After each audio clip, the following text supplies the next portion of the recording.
Hi, everyone. My apologies for being a bit late here. The broadcast did not go off right away. It's my apologies. I've just spent like 10 minutes talking here and just realized that there's something wrong. Thank you for connecting with me, Sudipta. I hadn't realized that the countdown didn't take us into the actual video. So we are live now, and I am going to post a note right here. This is a good way, a good reason why we always need somebody else here with us, right? It's good to have somebody moderating for you, so these little mistakes can be fixed. But hey, if you're still here, thank you very much for waiting around. I don't really have time to go into Twitter and say, "Hey, we are live." Maybe I will take a moment to do that, though. Hey, let's jump into Twitter here, and I just want to see if anybody said, "Hey, you're not on here." All right, and then I'm going to introduce the topic here. And my apologies to Sudipta. All right, now we're just going to go right back to YouTube so I can watch your comments. So as we go through the session, everyone, please add your comments if you have ideas or questions. I am watching you here on my phone, and I will see the comments and address them in real time. Now, you're probably wondering, where is Sudipta? And so, yeah, Sudipta has some other stuff that came up that she has to do. She's fine and well. It's not an emergency or anything like that. But we decided that instead of canceling or postponing, let's just go ahead and do it anyway. So you're kind of stuck here with me today, a little bit on my own. Apologize for that tardiness of the video, but here we go. I'm going to present my screen here so that we can get into the actual topic. And I can share some really, really cool stuff with you. Now, for me, this is pretty special because, you know, I'm a Canadian guy living here in Japan, and I'm doing a presentation for a friend in Kolkata, India, right? So it really is that kind of global thing. It's really quite cool. And let me just get that on, see that we're going here. Okay, so welcome to the session, whether you're watching live or whether you're coming in, after the fact. This is lesson design in project design with 360-degree imagery. We are going to spend a little bit of time talking about lesson design, augmented reality. I'll go through the session description in just a moment, but essentially that's what we're here for. We're going to look at some really cool tools, but take a deeper dive into the pedagogy behind why would we use 360-degree imagery in our classrooms. To begin, though, just a little shout out for Google Educator Group's Asia Pacific. We've got so many GEG leaders in the APAC area, and we've gone from doing 2 big events a year to 1, and our next one is coming up on January 14th and 15th. Basically, GEGs are local communities of people who are educators or involved in education, and they share great ideas by putting on events, whether live, online, or face-to-face. So if you're interested in presenting on January 14th or 15th, or both, pay attention to Twitter and Facebook and other social media. We are going to put the word out that we're looking for presenters. If you're not sure about how to present, that's okay, because we will show you. All right, we're gonna help you out. Great chance for your own professional development and for professional sharing. So shout out to all my GEG APAC friends. Hope you're doing well. So very quickly, my name's Nate Gildart. I am based in Japan, originally from Canada. I teach at Nagoya International School, which is kind of right in the middle of the country, in between Tokyo and Osaka. I teach individuals and societies and diploma program history. I'm at an IB school. I'm a Google for Education certified trainer, innovator, GEG leader, a whole bunch of other stuff, which you can read, in that bio right there. I am wearing my Virtual Innovator Academy t-shirt here, because I do want to give a shout out and a congratulations to all of our new Virtual Innovator Academy innovators that are part of the 2022 cohort. They're going to be starting the project soon. I know you've already had at least your first meeting, so I can't wait to see your projects. I do hope to be mentoring one of you somewhere here in the Asia Pacific region. Good luck and have fun. It's a great experience. So shout out to our new innovators. And you can keep in touch with me. I'll share this slide deck at the end and my contact and stuff like that. And hey, Pana, it's great to see you. Hey, thanks very much. You stuck with it when people thought maybe this isn't happening here. My fault on that. Good to see you, Pana. Thank you. You can get me on YouTube at Social Studies Samurai, or Twitter at Nathan Gildart. You can go to socialstudiessamurai.com and see other resources. There's more stuff coming soon. And the last one here, this one right here, if you go to that, you can get access to different slide decks and resources that I've used over the years. It needs an update, but it's there. So here for today, like I said, we're going to take a deep dive and talk about pedagogy, why use 360-degree imagery in the classroom, and we're going to look at Google Expeditions Pro, the new tour creators, so to speak. We'll look at Google Earth projects. We're going to look at Google Story Spheres. We're going to look at ThingLink, and we're going to look at some examples on YouTube as well as on Google Arts and Culture. Lots of really cool stuff out there. Maybe not in that particular order. And I've just kind of gone through what this is all about. I've noticed there's an error in this slide here, so I won't read it to you, but this is essentially what we're going to be looking at. But I do want to start with this: augmented reality versus virtual reality. I think some people, sometimes kind of get them kind of confused a little bit, because AR and VR are definitely different. Today, we're going to be looking mostly at VR, virtual reality, where we go somewhere. So what is the difference between VR and AR? Well, first, augmented reality it's really when something is brought to you, right? Like an object, an artifact, or maybe it's a picture. Maybe it could be, the human skeleton right there in your living room or in the middle of your classroom or wherever. Basically, it brings things to you that you can look at and kind of interact with a bit. Virtual reality is where you're brought somewhere. Whether you have your headset on and you're looking around going, oh, this is cool. I'm inside the Taj Mahal or something. It takes you to a place. But of course, 360 imagery, it doesn't have to be with a headset or goggles. You can use your tablet, your phone, your browser on your computer. It takes you somewhere. At the bottom there, this idea of mixed reality. I'm looking forward to seeing how augmented reality and virtual reality come together, where we've got something in the virtual world that we interact with. I've got somebody who might present on that down the road. That's not my field of expertise yet.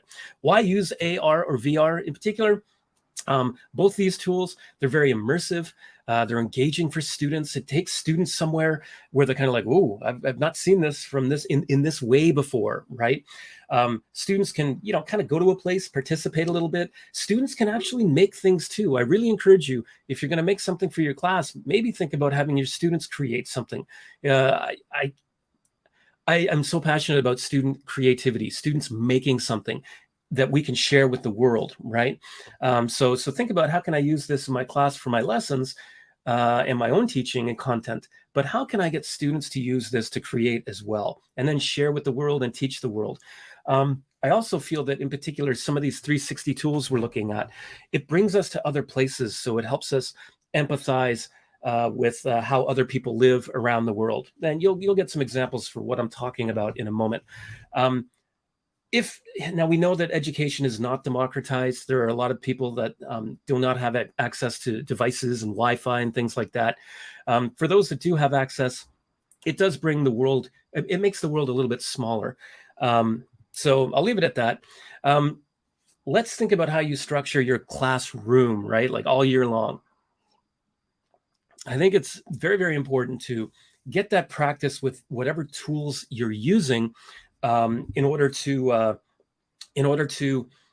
do I say, to really have a smooth, effective class, right? Know your tools. Are you using Classroom? Are you using Microsoft stuff? Are you using any of these tools I show you today? Know your platform and stick to it. Try to learn new things over time, little by little, right? Routine. It's really important, I feel, to have a routine. I start with a provocation pretty much every class. We'll do a warm-up activity, then our core activity, and then we consolidate. Sometimes an activity might take 2 or 3 classes. So, the intro activity is still rather short, but the core activity might take 2 periods kind of thing, right? An assessment as well. Get those exit tickets at the end of your lessons or activities, and really think about, how what we're doing every day connects with assessment in the long term, those major things. I noticed my friend Eric Hodgson down in Kyoto, Japan has a comment here. It says, "Hey, Nate, great to hear your insights on these tools. Have you tried the My Hometown project with your students at all?" Eric, I have not had a chance. Eric presented the My Hometown project that he's working with students in Kyoto. and students, I believe, in the United States. Correct me if I'm wrong there, Eric. Please, Eric, share the link that you've shared with us with the My Hometown Project. Put that in the comments so people can see that here on YouTube. Have not had a chance to do that with my students. We just finished our first quarter, but again, connecting things with curriculum and that. I've got something going on with a friend up in Tokyo at the moment, so that's where my priority is. Let's see, planning for learning. I don't think we really have to go through this in detail. That's more about live lessons and that kind of thing. This I feel is important though, your lesson structure and again, your routine. I kind of went over this a moment ago, so I won't spend a lot of time on it, but you welcome the students coming into class. I like to have something projected on the board for them to think about, and I stand in the doorway, good morning, hello, good afternoon. Then we do our intro activity that sets up the context of what we're going to do. And remember, an intro activity could also actually be a bit of a review, or it could be like a quiz based on, trying to find what they know and maybe what they don't know, right? Like a pre-unit quiz kind of thing. And then your core activity, that's where you're going to take that deep dive. You're going to jump in. Sometimes there might be a bit of lecture, but I do encourage, active learning, right? Students working together. And then that consolidating activity. So again, with your lesson and project design, these are things that I really feel it's important to keep in mind. So I'm going to show you a sample activity where I have incorporated some elements of a bunch of different technologies or tools, but also included a little bit of 360 and that kind of thing. So here's a lesson that I've got on the French Revolution. Now, I'm not going to go through the whole lesson. If you want the full activity, you can click here and look at it and get a sense of what it is. But after we've set things up, this is part of the earlier activities. I want my students to figure out, the opulence of the French royalty, Louis XVI, Marie Antoinette, and their entourage, right? So this, for example, was some virtual reality at the Palace of Versailles. And so the students had a separate document where they were writing down their observations. So we did talk about observational skills. What do you see in these image kind of thing? Let's go with maybe the Hall of Mirrors. I'll click on this. Now, this is a choice board. So I had students choose 2 out of 6, and they worked in groups of 3, and then they put their ideas kind of together. All right. And this, whoops, sorry, Poly was shut down. I've got to update my links here. Yeah, these are with the old tour creators. So what I'm going to do is go into Google Arts and Culture and show you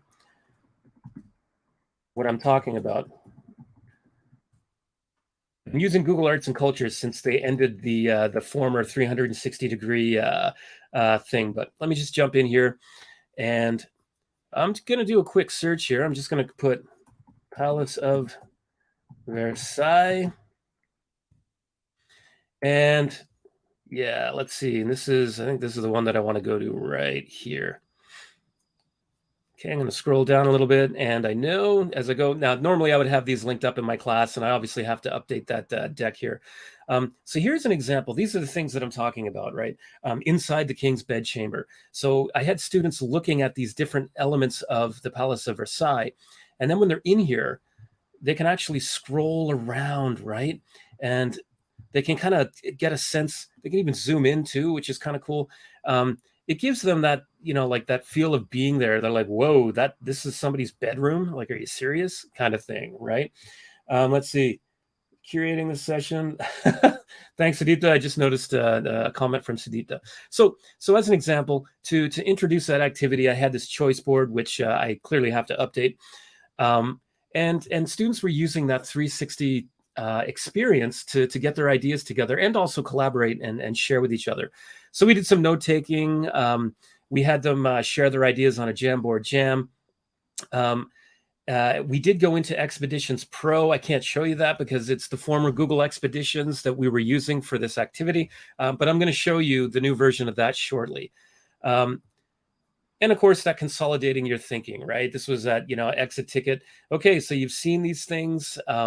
You've, what did you learn about it? I can go into this, and when I have students do an exit ticket, I always go through in the spreadsheet if it's a Google form, and then I highlight some of the main ideas. I don't share the names of the people who shared the ideas, but I do show the students that, hey, I did think about your exit tickets.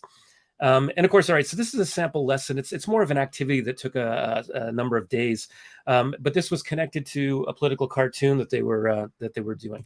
But I did want to show you that. Again, I'm not going to go through this because this is a whole, this is a whole process, lessons, but it's all connected, right? We learned how to analyze sources and things like that, how to write annotated bibliographies, and then how to, again, analyze sources and things like that. And then they had their assessment, but everything was connected. And the 360 imagery for this was a hook. And then we did actually do a tour of things like the storming of the Bastille and the Women's March on Versailles, which was all in 360, which was pretty cool. I put these just for you to look at a little bit later when I share the deck. I will highlight that there's a lesson plan sample and a template if you're into Google Docs and you want to share. And there's a full presentation on augmented and virtual reality if you want to check it out. So check those links out a little bit later. But for the sake of time, we're going to jump in and talk about the tools. And hey, if you've got any other ideas, please put them in here. And again, Eric, post that link to the My Hometown project, please. All right, so ThingLink, I hope you've heard of it. If not, you have now. Basically, it takes 360-degree images, and then you can add different hotspots where you can add more media. So it's a multimedia platform, really, right? So within a 360 image, you can have YouTube videos, you can have text, or that kind of thing. You can add audio. So this is how it looks. I'm going to go with Mitsumine Shrine, actually. This is about 2 or 3 hours outside of Tokyo. It's a shrine that goes back about 1,000 years. Officially, perhaps even longer, they say. But this is something that I made, and I'm going to view in 360. So this is a photo that I took, actually, with my Ricoh Theta. You can see that's the camera on a tripod right there, and I'm hiding somewhere. Yeah, I can't see myself. But anyway, as you scroll around, you notice I've got these little hot spots, right? Okay, so this is a tree that people would, put their forehead and their hands on to, like for good luck and that kind of thing.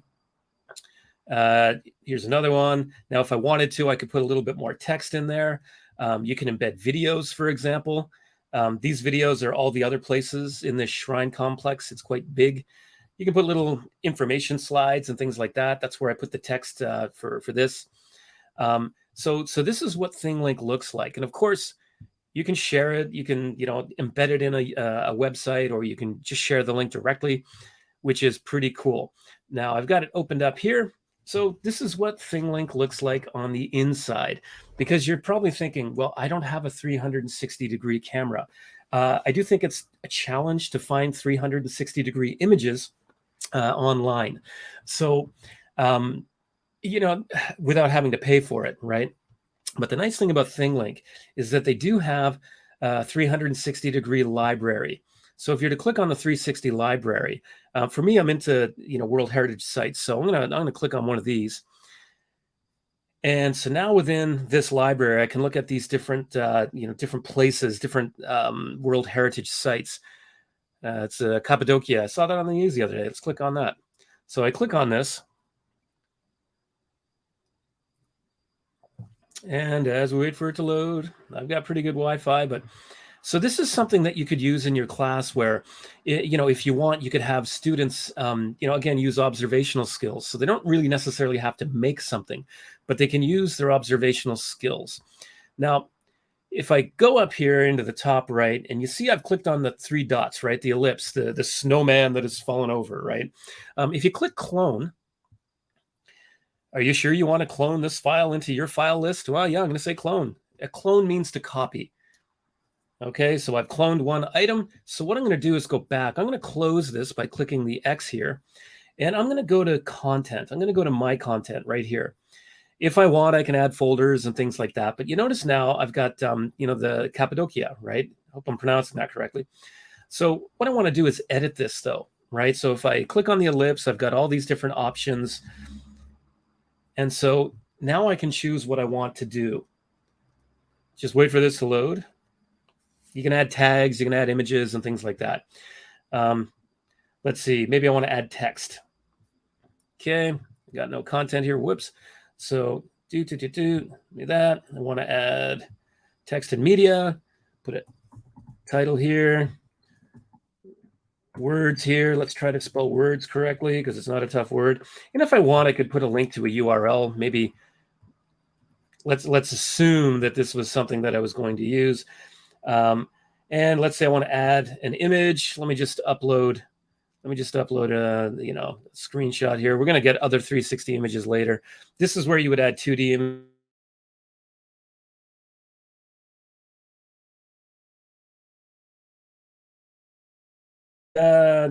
Somebody else here, Sanvier, I hope I'm pronouncing your name correctly. Hello, it's good to see you. All right, so I'm done with this. I've added this. Now, if I want, I can edit, I can move it around and put it in different places. If I tap on it, maybe I want to change the icon. Maybe I want to make this one like an information icon, or because it's a World Heritage Site or a museum, maybe I want to use something like that. Change the color so it stands out. And then when students drag and they're moving around, they can see the icon and it tells them that there's something to look at, right? So I encourage you to play with ThingLink. I think it's ridiculously cool. And again, for the sake of timing, I'm going to move on to the next thing. I'm going to click done. I'm not going to keep this. I'm going to click on that and I'm going to trash it. But again, I do encourage you to try to use ThingLink. Again, the 360 library will give you those images if you cannot make your own. So let me just log out of this. And ThingLink is free, by the way. If you pay a little bit of money, they're going to have more stuff for you to use. But it is a very cool tool. All right, that's ThingLink. Let's kind of move on.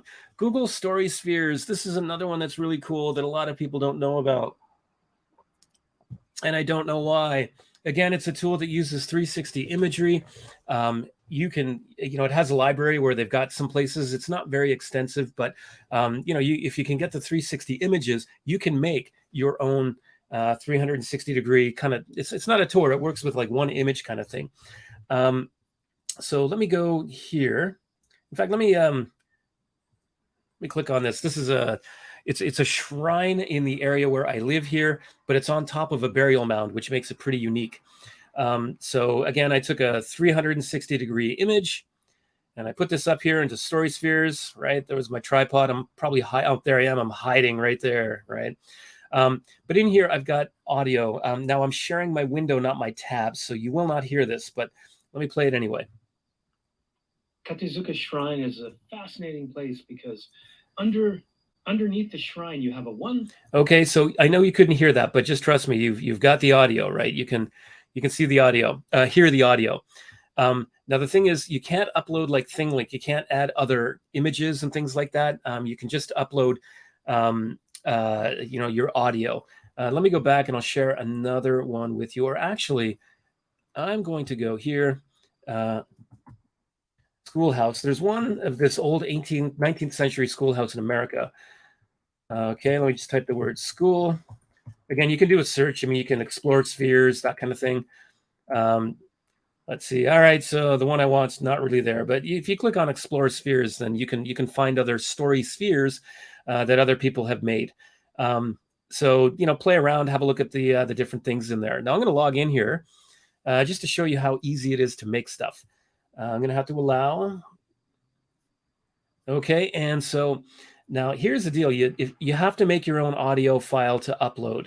So I'm going to click here, create my story sphere. I am going to upload. Well, first I'm going to say, I don't know, Kyoto. Come on.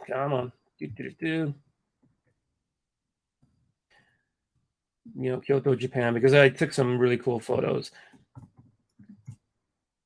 Kyoto places. I accept the terms because you have to give permission to Google for your stuff. Then I upload my 360 degree image, and I'm just going to go with should be under such things. Where are you there? Okay, I'm going to put there and Kyoto 360 images. Let's go with Kinkaku-ji because the place is so cool. Okay, let me just, is that the one I want to use? Yeah, that's the one. I'll use that. So, and then I'm going to upload it. Here is my image. I'm going to set it so that you can actually see. Look at that. Oh, that's really cool, right? So I'm going to click next because that's what I want people to see. I put it in the right spot.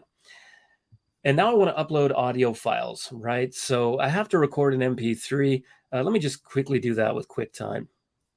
All right, so I'm going to go File, Audio Recording. Okay, hit record. Okay, this is Kinkaku-ji. Whole bunch of stuff. I'm going to talk a lot. Boom. All right, so I'm going to I'm going to close that. I'm going to save it as untitled on my desktop, and now I'm going to upload my audio file. Now it's got to be an MP3. So yeah, so I might have to go in and convert it because yeah, QuickTime works with MP4. But you get the idea. You can upload as much audio as you want. You can put a hotspot here with something. Let's say I want to talk about the top here, or maybe I want to talk about the gilded walls, or maybe each floor, because there are specific things and purposes in each floor. The public can't go in here, unfortunately. So I would add like 3 different audio files, but it has to be an MP4. For the sake of time, I'm not going to continue with that. It has to be an MP3, but you can record it in QuickTime and then convert it. There's lots of free online audio converters. Just Google online audio converter.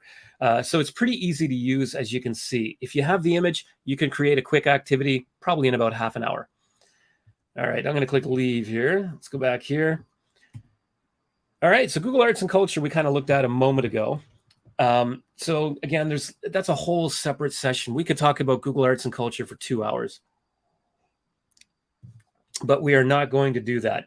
I want to highlight, now you've already seen some of that, the different places that have the 360-degree images.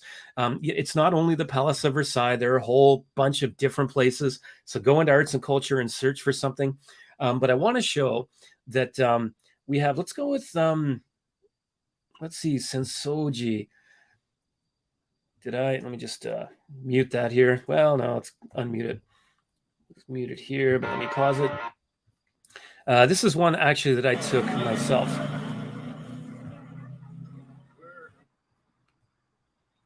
Now, you look here, this lantern is absolutely huge. They have a festival called Sanjanatsuri every year, and they actually take this thing down so they can... Okay, so now I want to show you Arts and Culture, but this is just to point out that if you have a 360-degree camera, like the Ricoh Theta, for example, there's other kinds, but if you can afford it, or if your school buys one, think about what you could do. You could have students creating their own activities, kind of like when Eric was talking about the My Hometown activity. Students were taking images of where they live and then sharing them with other students. So there's more to it than that. But I guess my point is there's lots of video that's out there. This is from Google Arts and Culture. This is like a sea dragon as it comes off the wall in a museum. But what I want to point out is this is in 360. To the world famous Natural History Museum in London. You're now standing in the fossil marine reptile gap. Okay, so what happens now is... Once dinosaurs ruled on land. Let's go here, watch this.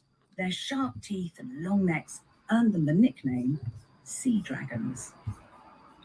So while students are watching that, they can kind of scroll around and have a look at different things. A far more dangerous predator roamed the Jurassic creature. Now, see how the water has filled up here, and you've got now this sea dragon coming off the wall.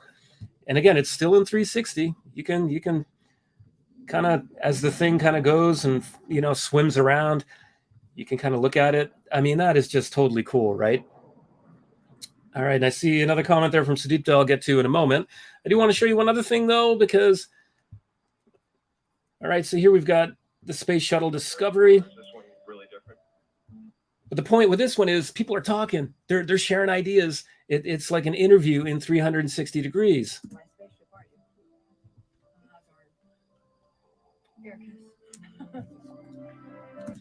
So now here's the thing. YouTube allows you to find a whole pile of different kind of things. So let me just click on YouTube right here. And once in a while, they kind of change things up.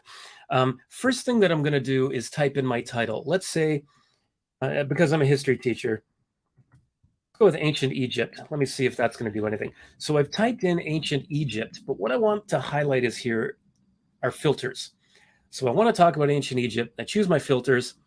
And right here, you can see I've got an option of 360 degrees. So I'm going to click on that. And now what it's done is filtering a 360-degree video for me. So if you scroll down, you can see here, look, Rediscover Ancient Egypt. That is a 360-degree video. All of these are. You can see in the 360. So now I've found a video I want my students to watch and interact with, at least by scrolling around. So again, use the filters in YouTube. Type your search topic first, and then click on the filter, right? So let's just do one more so you get that. Let me go with, I don't know, ancient Maya, the Mayans, right? And I'm going to click on my filter. I'm going to choose 360 again. And so now I've got 360-degree images of Mayan ruins, right? Totally cool. Anyway, that's my point, is in YouTube, you can find cool 360 videos.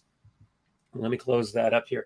Now, quite awesome. Plus, the experience will get more personalized. Yeah, and I think that kind of goes back with, talking about, like creating their own stories, right? Whether it's ThingLink or Google Story Spheres or whatnot. Google Earth projects, I'm going to go through just very quickly because I have a tutorial video you can watch. So what Google Earth projects, let's go with discoveries that changed history. I used this in my class about 2 weeks ago because it was an intro to the scientific revolution and scientists in the past. I wanted them to look at technology of the past. Actually, yeah, that's not the discoveries. It's modern technology I want to show. Yeah, this is the one. So basically, this was kind of a hook to get students thinking about the idea that human beings have always been smart. Technology changes and things like that, but we are quite intelligent. So anyway, it was a nice kind of segue, kind of a hook to think about ancient technology. Let's go here, ancient India, for example. Click on this. You see how I've got my text, I've got my images, and see how the Earth is now kind of moving for me. This is kind of cool. But I'm going to show you what's kind of unique about this in just a moment. Okay, so that is still giving my table of contents. Why is it not getting me into India? Normally what happens is it takes you down, but I was looking at this earlier. Let's go with soap then. Let's go to ancient Iraq. Okay, so I've got a few here. Drugstores, banking. I mean, the Mesopotamia, right? I mean, the first big civilizations that we had, right? I mean, we had Mohenjo-Daro and Harappa in Pakistan, of course, and other places in India. But anyway, so here I've got my images. Here you can put like a bunch of images and video. I'll show you what that looks like in a minute. But I want to click on this peg person. And you see these little blue dots and things here. You can actually get a little bit more interactive by, if you're at a specific place within a tour, then you can use the peg person and you can scroll around and have a look. All right. So here's a barbershop in Iraq, which is kind of cool. Of course, you're going to have your Google Earth project designed so that your students go where you want them to go. Let me, in fact, maybe I will take you to, let's see, Valentine's Day. Yeah, I'll give you an example here. I like traditions and, of history and that. Here's one. If I click on this, it's going to take me, watch what happens here. I believe this is the one. It's going to take me down. Come on. Oh, I got to put it on present. Sorry. Here, let me put it here. Let's see what this does here. It's going to take me. And if I haven't made a mistake, there we go. We're going right down and we're going to go right into a church. That is so cool, right? So they're looking at the artifact, the relic, learning a little bit about the history of Valentine's Day. They can kind of scroll around and have a look. And even after that, if they want, they can go outside, right? And then they can see kind of, the surroundings or whatever. But Google Earth projects, I think, is really cool. It uses 360 imagery. And I've got a tutorial video for you. If you want to play around and practice on your own, I've got a bunch of text and links to videos and things like that. But here's a tutorial that'll tell you how to do it. It's about 15 minutes long, but it tells you everything, right? It's not too difficult. And yes, Sudeep, the YouTube filters are definitely very, very useful. Let me just come into here. Okay, now we're kind of winding down here. We've looked at Story Spheres, Google Expeditions Pro, and that kind of thing. So let me go into I'm going to keep that up, actually. No, let's go to Expeditions Pro. I don't type very well. I can spell, I just can't type. All right, so if you go to Google and you find Expeditions Pro, I find it easier to work from my browser, but you can use it on your phone or you could use it on your desktop or whatever. But if you get into your browser, so you're going to have to download the app on your phone, but also you're going to click here, Get Started. And then they're going to ask you to log in. So I've got stuff with my other account. All right, so let me just log in here and I'll show you what it looks like on the inside. And I think I forgot to add one thing on my in my password. There we go. Okay, now here, this is, you know, my first tour that I made. I'm working on one. I don't want to delete that actually. If I tap on it, it's gonna give me, there we go.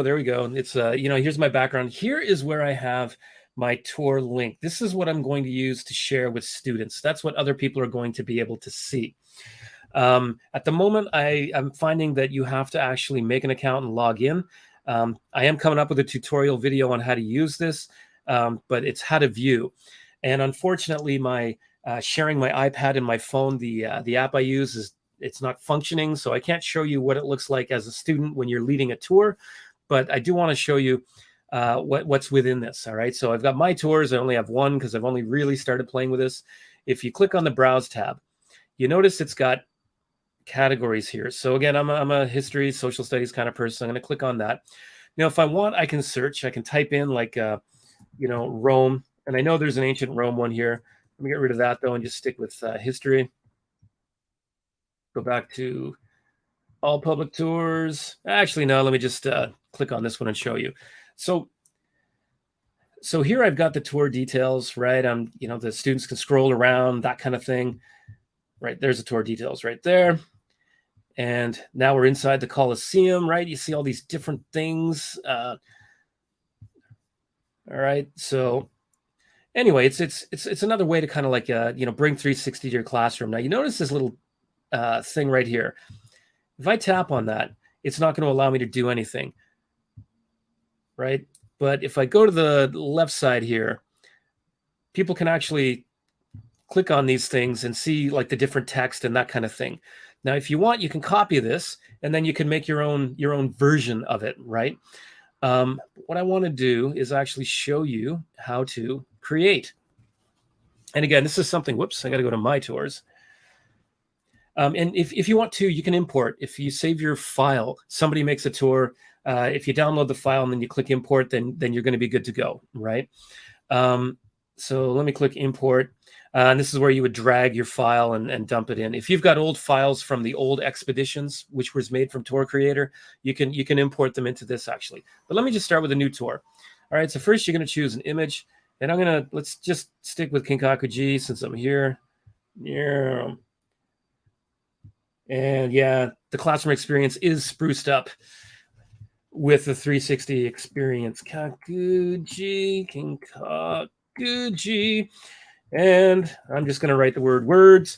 I'm going to choose the category. Let's you know, go with history. And I click create. And I'm going to be really fast. But the reason I'm showing you this is because it's new. And when I was learning to use it, there were a few things that I had to click save. There were a few things that were confusing me. All right, tours created. Good. So now what I want to do is right there where it says add scene. I'm going to click on that. And I'm going to drag and drop or add a 360 image. So let me just go into my 360 images of Kinkaku-ji. Maybe that's the one I want to use. So I'm going to click done. Excuse me. Okay, this is one of the things that confused me. I keep clicking done, but it wouldn't take me out. All I have to do is tap out, and it will take me to my scene. All right, just give it a minute to load. And I'm going to put that right in the middle. And I'm going to click right here, set starting view. I don't have a title for my scene. Kinkaku-ji history. All right, so I'll just say that. Kyoto, Japan. Normally I would take my time with this, right? Words, I'll have a description. Usually what I do is I type up everything and I have URLs to my images and videos and things like that. Before I make something, because when I create something, I don't want to have to be going back and forth like, what are the words? I like to do my writing first. Photo is by me. And so now what I have to do is click update. That was kind of confusing me a little bit. They don't have the word save, they have the word update. So you have to remember to update. All right. And again, you can add another scene, another scene, another scene. What I want to do here is add a point of interest. So let's say I put my little thing here. Let me go to the top here. I'm going to add a point of interest. And I'm going to call it top floor. I'm going to put words. And what I'm going to do now is add an image. So you see right there, I can add an image. I'm going to click on that. I'm going to select a 2D image from Kinkakuji. All right. Boom, boom. Let's go with something that's a little bit closer there. Okay, let's say it's the middle floor. All right. I'm going to click add. And it's not adding, so I'm going to tap out again. And I'm going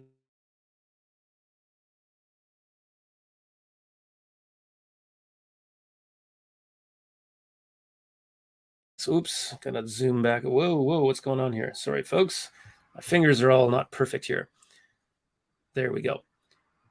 Could reposition the hotspot, put it there. Let's see. And if I want, I can add my audio. Let me just click update. Okay, maybe I have another point of interest. Whoops. Oh, and I put that in the wrong place. So what I'm going to do is trash this. Delete the point of interest. All right. But you notice here now I've got my, top floor kind of thing, right?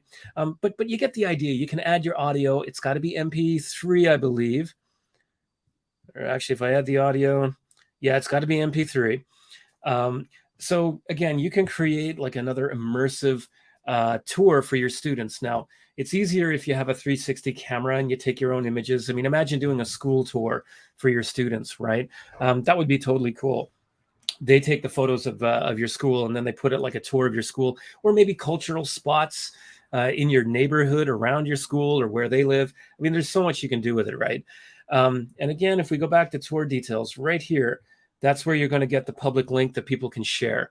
Now I'm going to delete this because it's public at the moment, but it's not done, obviously. I'll come back and do it in a moment.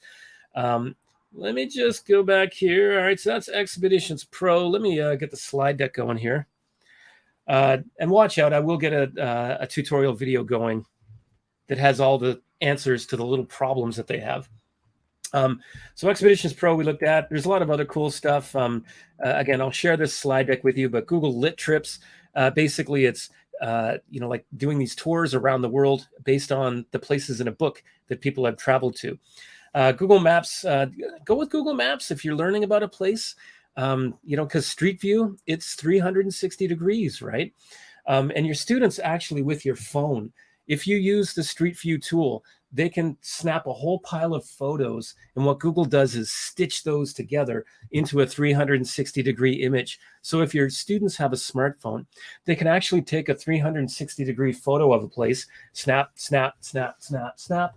And then they can share that with their classmates and explain, oh, this is a small shrine near my home, or this is a famous ramen shop near my home because people love the noodles. So that's another example that you could use. Here's just another list of things you can explore on your own. Tour Creator is deprecated now, so you can't use that. Very quickly, I want to highlight, since we mentioned earlier a little bit about VR and AR. I think AR is kind of cool too, because it's not quite 360, but I think it's fun. So I put in some apps that you might want to think about using if you're going to be doing this kind of thing in your class. Remember, augmented reality is different from virtual reality, but there's cool stuff in there. So at the end of the slide deck, that's where you can get me, at Nathan Gildart on Twitter, edtechtrainer.com, socialstatesamurai.com, and all that good stuff. And I do have that's the end of it. Good. All right. So let me just stop sharing my screen here.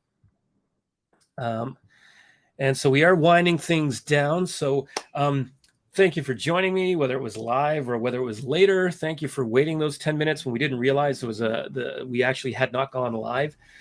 For some reason, the app allows you to do a countdown even if you haven't gone live. So anyhow, I want to thank Sudipta and GEG Kolkata for inviting me to do this, because I really enjoy this, not just presenting, but this topic is one that I haven't really done as a separate topic. And I think it's a really cool, it's 360 imagery in the classroom just brings so much to the class.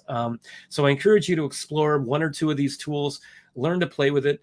Do something with your class, get your students creating. There's a lot of cool stuff out there. So anyway, please try, one or two or all of these things.